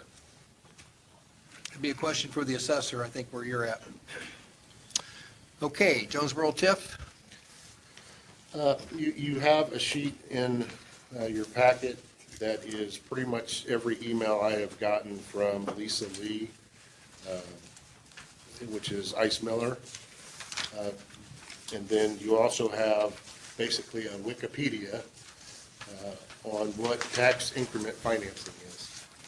So they are coming in for a public hearing next month to set up a TIF district, and they have to, as you can read, they have to come to us. It's the first time that we've seen it, so that's why I'm kind of wanting, one, we've got new, but two, I don't think even our veterans have seen TIF come through area plan, have we? So just kind of giving some backgrounds. I questioned her, she said, yes, it's supposed to come here, and they're coming next month. I thought the mayor would be here tonight to kind of explain it too, to give us a heads up for next month. Something that might have happened, Gas City has a TIF, has had for quite some time. And I believe that they annexed land that would have been, at the time, would have been a part of the Right. area plan. I think they annexed it first and then did a TIF. I don't know if that's what you're. That's exactly right. Yep. Yes, that's exactly what happened. That's what happened. So Yes. is that the process that Jonesboro is expecting to do? I don't know, it sure reads like that's not the process. I don't know why they wouldn't annex it first and then, but they have to. I don't know. I asked questions, and here's the response I got, and hey, we're coming in March. Now, it is correct that the planning commission needs to approve it, but I don't know how they can have a TIF area that's outside the city boundaries. That doesn't make any sense to me. Yeah, me either. At all. So that would have to be cleaned up, I'm sure. Do you have a recommended procedure for that, David? Well, he could have the attorney call me. I'm sure she knows what she's doing, and I'm sure there's something either not correctly conveyed or something I'm unaware of, because they're experts on this. I may be speaking somewhat out of turn, but if the mayor is frustrated with me, I suppose he can bring it up at the next meeting. But as someone on the Jonesboro City Council, I know we've had discussions with several parts of people who live on the west side of the city that aren't within the city limits proper, but are receiving water and sewer in several city properties that are resistant to, we've had discussions about annexation in the past, and it hasn't always gone well, but we do need to develop that one way or another simply for the growth of Jonesboro, since we can't grow east and we can't grow north, and we can't really grow south too much without bumping into at least new school districts. The west is really the direction for development, and so the thought is if we can get businesses on the west side of Jonesboro and even near some of the churches and those houses out there, 10, 15 years down the line, those people might be more interested in city services, in annexation, but we would like to see that developed. It needs to be developed whether or not it's within city limits for the betterment of Jonesboro, would be my understanding. Mr. Pearson, do you think that would be accurate? I think that's where he's heading, but I haven't really talked to Mayor Bob to find out what his. I also know Mr. Kaus, who was formerly on this board, if any of you have questions or still have his contact information, I know his vision is, go west, young man, is kind of the vision for Jonesboro, at least that Mr. Kaus had, and I assume Mayor Goins is going off of that somewhat as well. So what a TIF district does is, and I'm city attorney for Jonesboro, so I'm particularly for Gas City, so I deal with this all the time.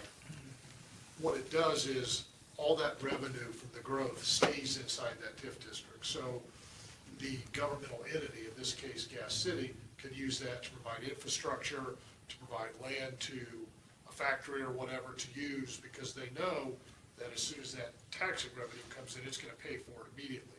And all that money stays in there. The county doesn't get any of it, the schools don't get any of it. In our case, Gas City gets it. So in this particular case, if you don't annex the land and bring it into Jonesboro, it's in the unincorporated county. I would imagine, and again, maybe she knows something I don't know, which is very possible, that money would actually stay with the unincorporated area of the county, and the commissioners would control what happens inside that, not Jonesboro. So I think there probably needs to be a little bit more clarification on that. It's a wonderful development tool if it's used properly, and you have someone who's aggressively pursuing growth in that direction and recruiting. It's a fantastic tool, but I think it has to be within the boundaries. So if in fact I'm correct, and again, Ms. Lee will know the answer to that, I think that has to be annexed before we can, as a plan commission, approve a TIF recommendation for them. I'll try to get some clarification. I'll try to talk to the mayor soon and get some clarification to the extent I can. Anything else? Any other questions? It's coming our way. Okay. All right, where are we at? Okay, for the sake of time, I asked Ryan to share with the commission a timeline of how the solar ordinance process originally established. I have a page of questions, but I'm not going to go there tonight for the sake of time. I'm going to ask the commission, to review this, and here again, this is targeting our goal of transparency, is what it is.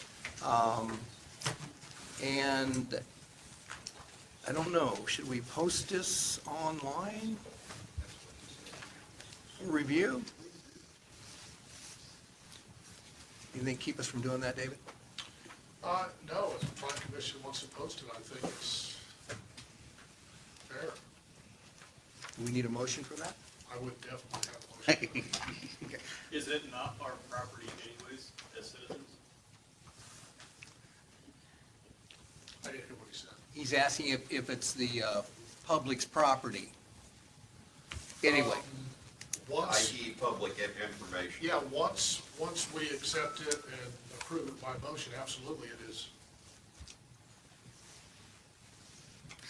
And I think what this is going to do, Ryan, you help me, this is going to help explain some things that went on that weren't necessarily of a public meeting noted or a videoed meeting. That is everything from our first meeting with Invenergy, when we found out that solar was interested in Grant County at the end of June 2021, till the recommendation that went forward from, so it goes from June all the way to April 4th. And with that timeline,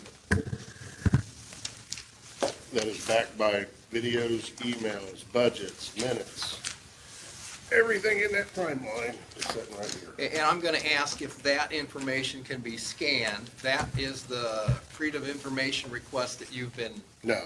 Oh, that's not. No, Okay. that's done too, but it's about the same size. But So what's in there? This is, everything in here, whatever is in here to back it up. Is supported by that. Right. Anything in there that's not in there? No. So if it's here, it's here, and it's in time with this. So those would be more detailed communications that resulted in this. Well, if you read it, it'll say, Director Malat emailed out Grant County Solar Draft 1, including was permit and application fee comparisons and setbacks emailed to Solar Committee, Mike Burton, Ron Mallory, Ed Hartman, and Brenda Harrison. That's in here. And Draft 1 is in here. In the order that these are in. Okay. So in response to your goal of transparency, which is obviously an excellent thing, it might be fair to give everyone a month to review this and then take a vote on the publication of this, because I think whoever asked the question, once it's been presented to us, everyone reviews it, it does become public domain. It is public information. So posting it, I think, helps immensely, getting that out to the public. But I'm not sure it's fair to everyone here who just got a copy of this tonight to make a decision on that. They might want to have some time to review it and then take action on the publication of it at the next meeting. I appreciate that, Mr. Whitfield. I agree with that.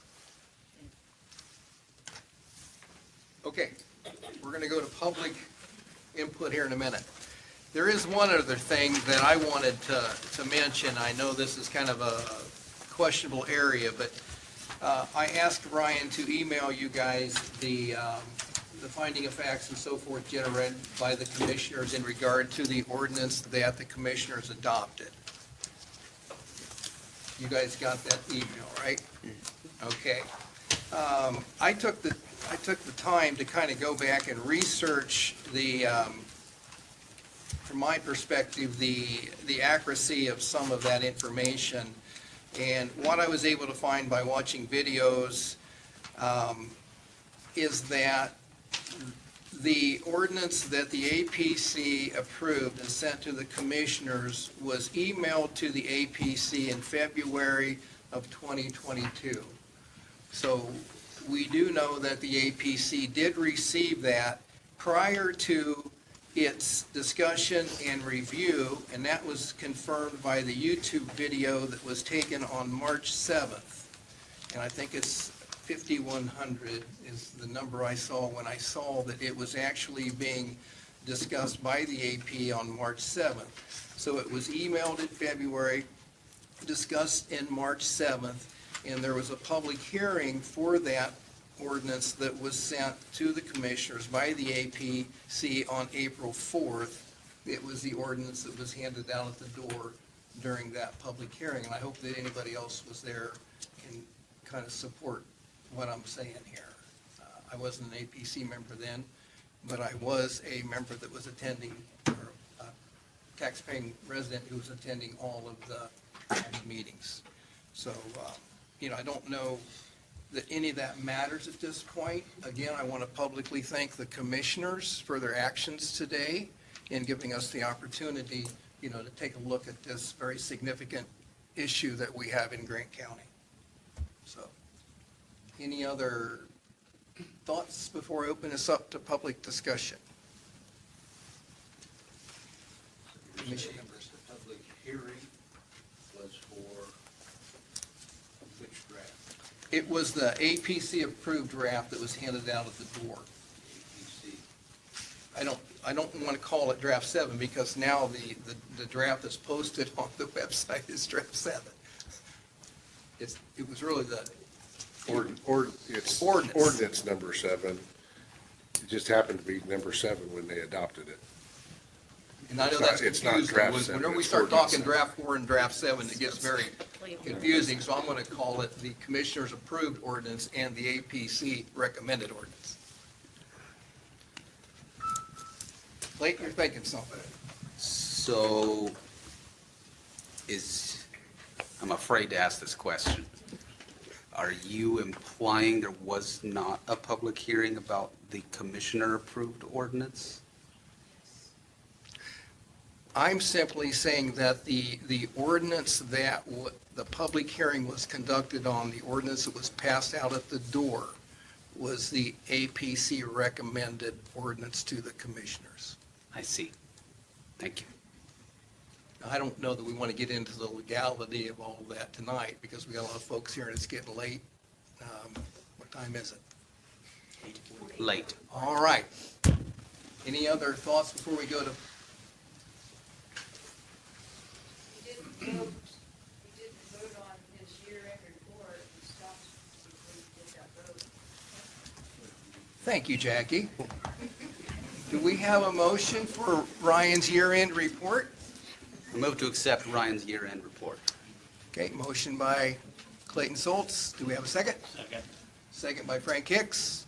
Roll call, please. Papa? Cornell? Yes. Hicks? Yes. Kelly? Yes. Knuckles? Yes. Pearson? Yes. Poland? Yes. Schultz? Yes. Stewart? Yes. Todd? Yes. All right, motion carries. I need all the help I can get, folks. I'll even do this. 2 meetings. I appreciate you sitting there, Ron. We'll need your help also. David, thank you. Jackie, thank you. It's tough getting. Somebody sits there, it's tough getting. Yeah. All right. What time is it? Public comment time. 8:45. We're gonna go to 9:15. We're all going home, so let's make it quick. State your name. 3 minutes. Cale Grindle, Jonesboro. Mr. Glickfield, I just Hi, wanted, Ryan.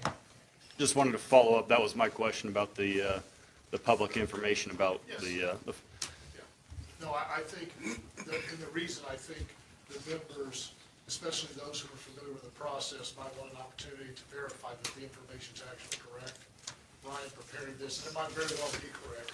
even if it's incorrect, isn't it still public information that we are entitled to? That'll be discussed, and then they'll vote on it, and then yes, it will all be public information. So if the members of the board decide it's not in the best interest to disseminate it, is it still not subject to a freedom of information request? That one I'd have to think about a little bit before just saying off the top of my head. Normally, when reports are received, voted on, they become official documents which are subject to Freedom of Information Act. Sometimes you have rough drafts. Minutes, for example, is one until they're approved. They're not actually official. So your question's a little bit more particular. I don't know if I want to just answer that off the top of my head. I'll think about that, and if that situation arises at the next meeting, I'll try to be prepared to answer that. Ron, again, I wanted to thank you. I thank you this morning, but there's a lot more people here than what there was this, I want to say this morning, but it was very much into the afternoon. We all appreciate your movement for the moratorium. It's greatly appreciated. And then for the 3 of the new members here, you probably get the impression that we're against solar. And no? I don't get that. Okay, well, you'll figure it out real soon. One thing I want to stress to the members of the public that yes, while all 3 members of the commissioners voted for the moratorium, I want to state that we shouldn't fall for the political stunt that Mr. Wright and Mr. Bardsley made in voting for it, because it's election time, and we all know they are very much for solar. So I don't think we should read into that very much, other than the fact that they just want to be reelected. Before you leave, I thought about it. I think it is subject to Freedom of Information Act, but as far as putting it on the public website, I would prefer it be verified for correctness. Okay. That helps. Okay, thank you. Anyone else? Sorry, one last little thing. I would like to, again, welcome our friends from Genix Solar. I believe it was 2 meetings ago, I mentioned that I just wanted you guys to know who it was that was going to be stopping you from getting your bonuses for Grant County. Thanks, Cale. All right, anyone else?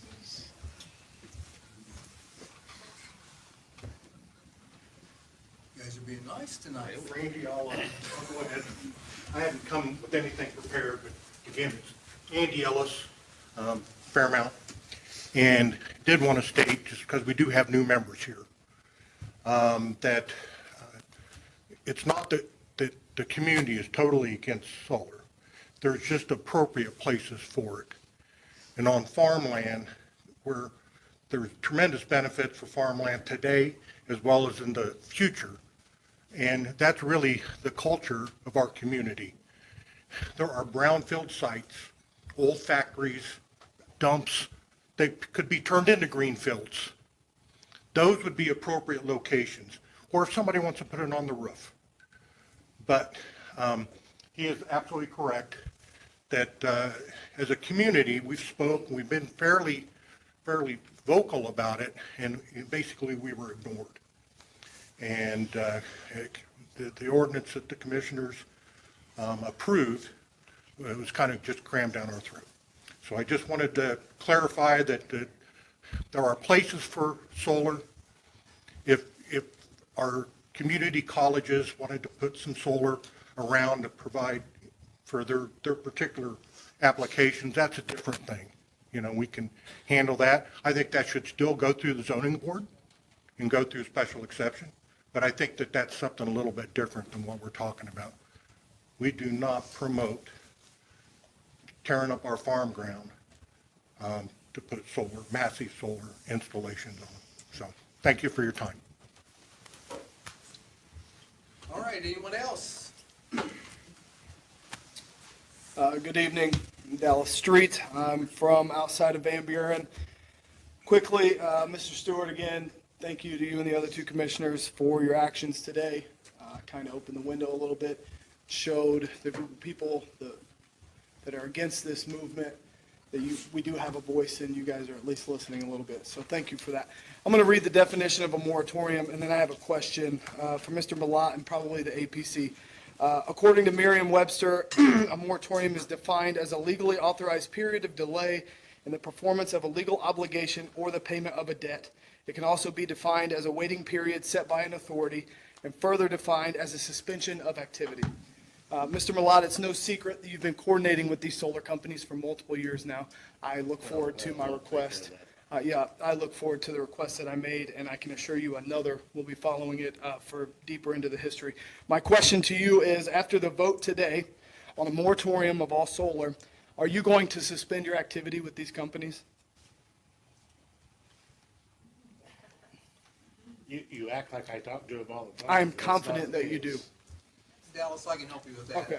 Ryan's been directed not to have any communications with outside solar companies without my attendance. I just want to make sure that's on the record, sir, that's all. Van Buren recently voted on a 3-mile radius for a setback. If any of you represent other townships in the county, I strongly recommend you do the same thing. Vote for that so it can be brought to the APC. Hopefully the commissioners will see that and take heed of that and see that not even in towns is solar wanted. Jonesboro, you just talked about growth, correct? And Jonesboro wants to push west, and we want to grow. Gas City wants to grow. That does not happen with industrial solar. All of these towns and cities are surrounded by farms. If these farmers sign up, we lose the ability to grow because our fields are covered in solar panels. So I would like to commend Van Buren Township publicly in front of the county and encourage any other town or city representative to do the same thing within their township. Thank you, guys. Anyone else?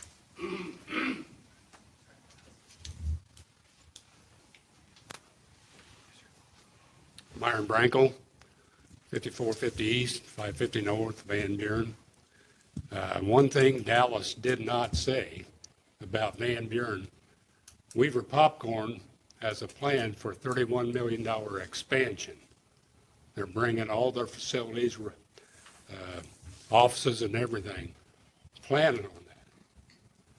They met with the town and got a tax abatement. And in the process, they found out there was solar signed up on the west side. And they said, no, we don't want solar next to us. And I just want to say to Tim Eckerly, I'm sure he's listening, that Tim Eckerly says if we don't go solar, Grant County will not grow. Well, what Weaver Popcorn is saying, if we go solar, Weaver Popcorn's not going to grow. So just keep that in mind. Michael?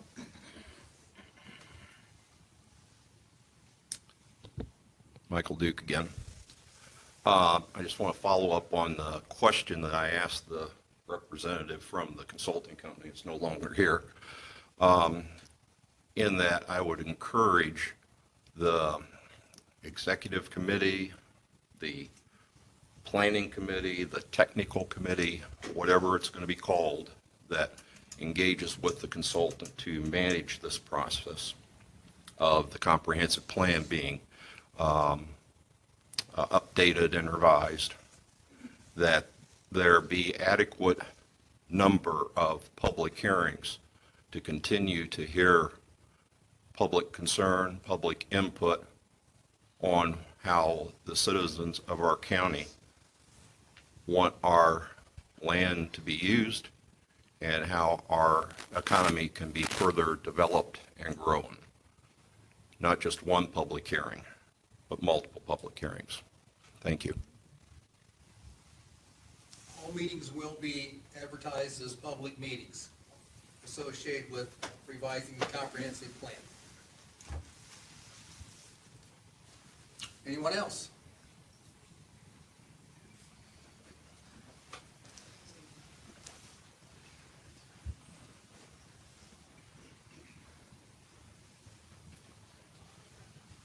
Mark Steer, Marion, North Marion. I got a couple questions. I didn't fully understand on the comprehensive plan. You stated earlier that if the ordinance isn't like lined up with the comprehensive plan, the APC can open up the amendment process. Is that correct? Or it's grounds to open it up? Correct. Okay. So I guess my question. That's by the area-wide zoning ordinance Okay. itself. I guess my question would be, is this something that the APC would look at tonight, or does it have to be on the agenda for the next meeting, or? It's got to be a public hearing, doesn't it? Do you want me to answer that, Randy? If you're comfortable with that. Actually, it was on the agenda to be discussed tonight. Okay. But then the moratorium kind of made that a moot point. Okay. Yes. Now.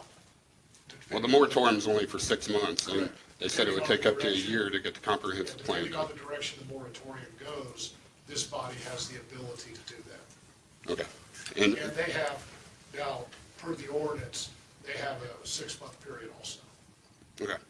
And then my next statement, and no offense to any farmers, because, I mean, obviously, where I work, they support me, and I support them, but it's not all about losing farm ground.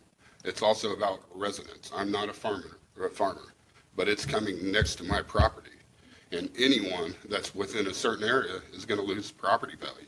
So what I've worked for my whole life, I'm going to lose part of that. It's not just about farm ground. That's a huge part of it. But there's nothing in this ordinance that protects me. And I had no say-so, or I guess I did. It was just secretive enough that I didn't know about it. So, thank you. And I'll also help you with that. This board, that was one of the issues that was going to be looked at, and depending on if it's looked at in the moratorium, which I'm sure it will, that was one of the things that this board thought was very important, and was going to look at that and make recommendations on that also. Thank you. I'm aware of an individual who has done extensive research in regard to property values in relation to industrial solar development, and we're going to reach out and see if we can have that individual do a presentation to the Area Planning Commission. I mentioned that to President Stewart from the commissioners, and he said that he would entertain that as well. So we're hoping that that individual can report not only to the commissioners, but to the APC. That'll be coming in the near future as soon as we can get things scheduled. Yeah, thank you. Anyone else? I do have a brief question regarding one of the comments.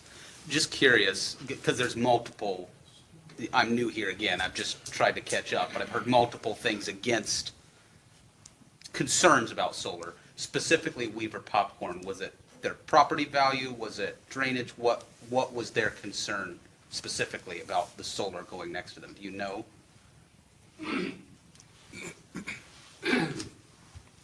Yeah, I can say two or three things. The first thing is solar is dangerous. And if you have 3 miles setback, they're more protected with their food, their popcorn.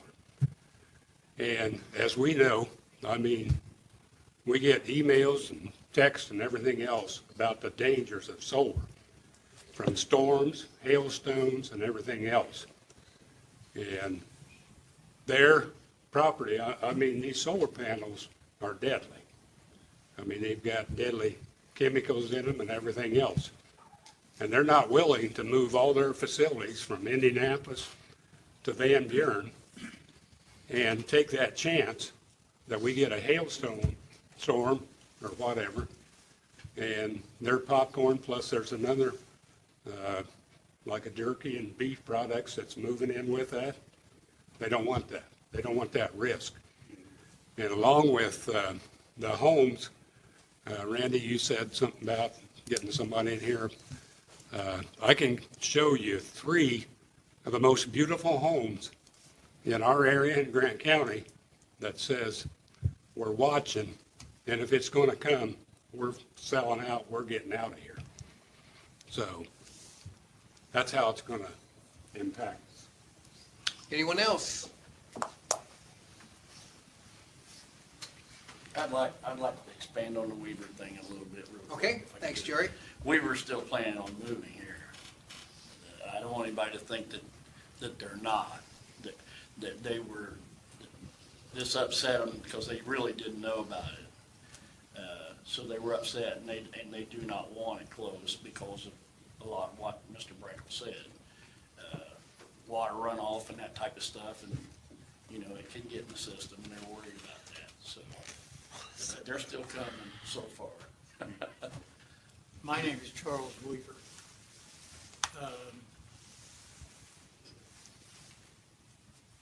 I've been at 3 of these meetings. I was here this morning, was the first one here, and was told it wasn't going to be discussed, so we left. But anyway, regardless of that. For it or against it, I have no problem. I think that everybody should agree to disagree. But the derogatory remarks made to the council people, to the commissioners, to people that's for it, from people that's against it, and probably vice versa, is it got into be a couple of the meetings, it was like a mob scene. That one night we were here was, maybe there was 200 people here. There's 60,000 people in this county, approximately. That is, 200 people aren't the majority. I have a farm. I'm worried about the ditching. There's no money in the ditch fund. Never has been, Randy, you know that. It goes in there, but some bigger farmers get it. But we take care of it ourselves. We just put more money against each acre to take care of the Modoc ditch over north of Swayze. What? Lumbo ditch, excuse me. And it's going to cost close to $300,000 to repair the main ditch that goes to Taylor Creek. We're going to foot it ourselves.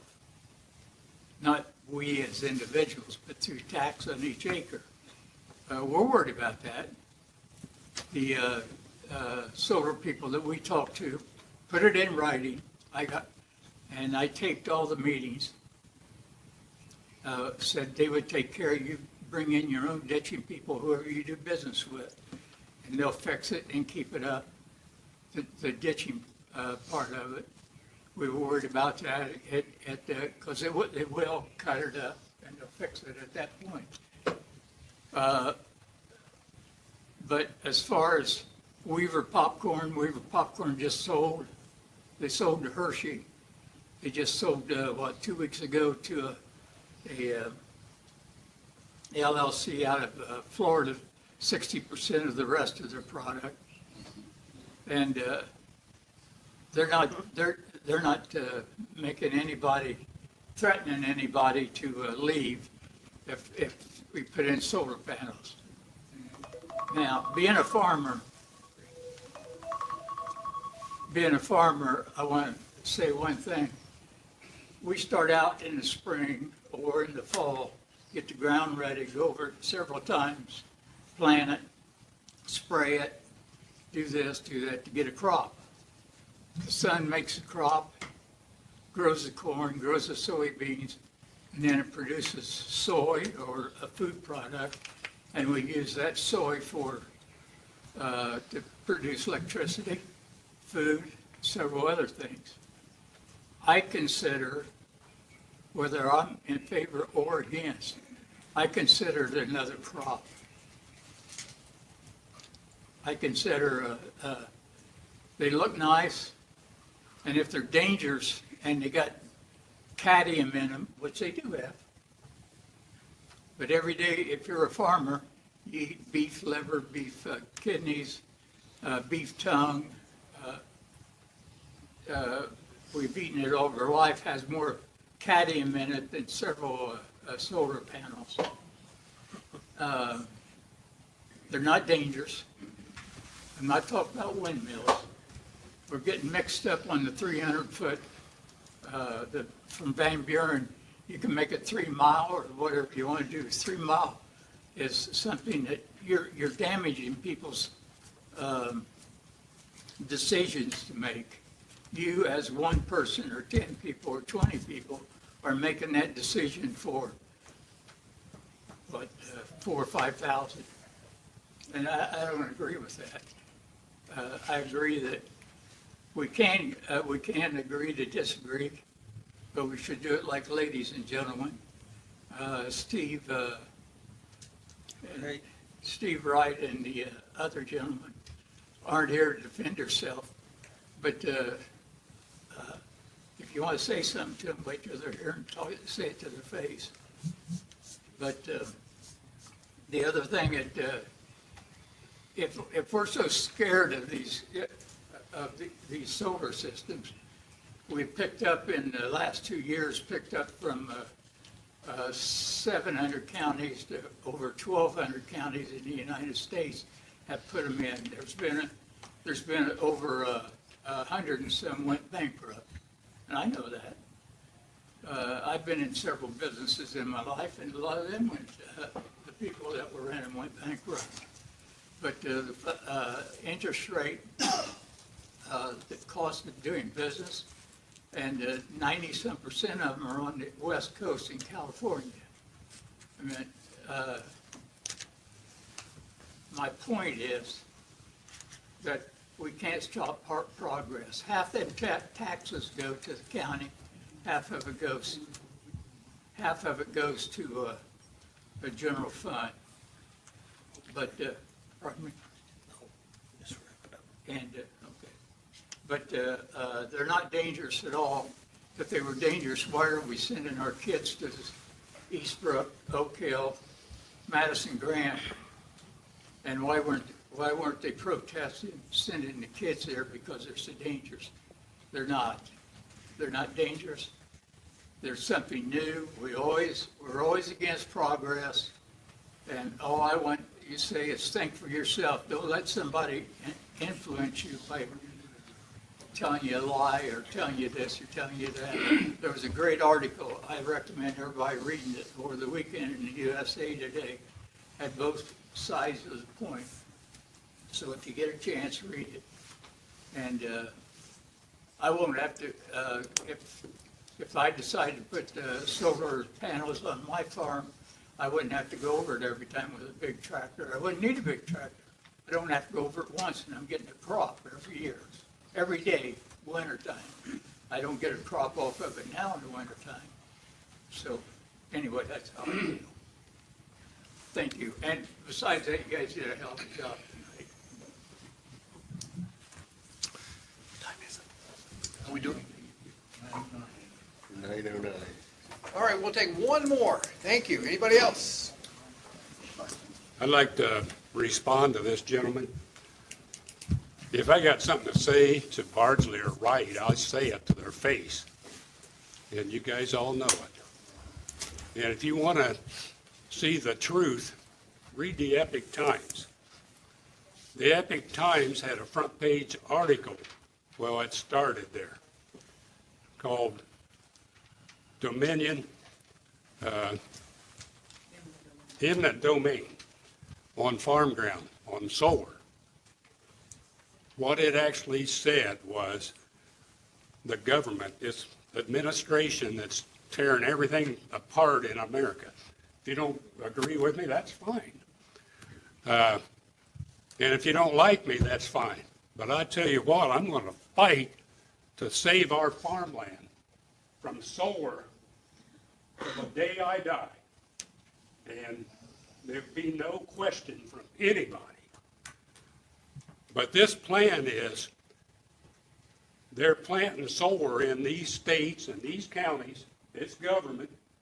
The government is paying the people to sign up with our taxpayer money. And then their plan is to use eminent domain, and they can go anywhere they want on any farm ground. That's a fact. And Is that a fact, Mr. Blackfield? I don't think he's a U.S. government attorney. He didn't hear you. He said, is that a fact, Mr. Whitfield? I haven't researched it. Mr. Brackett stating he has a right to do so, so. Yeah.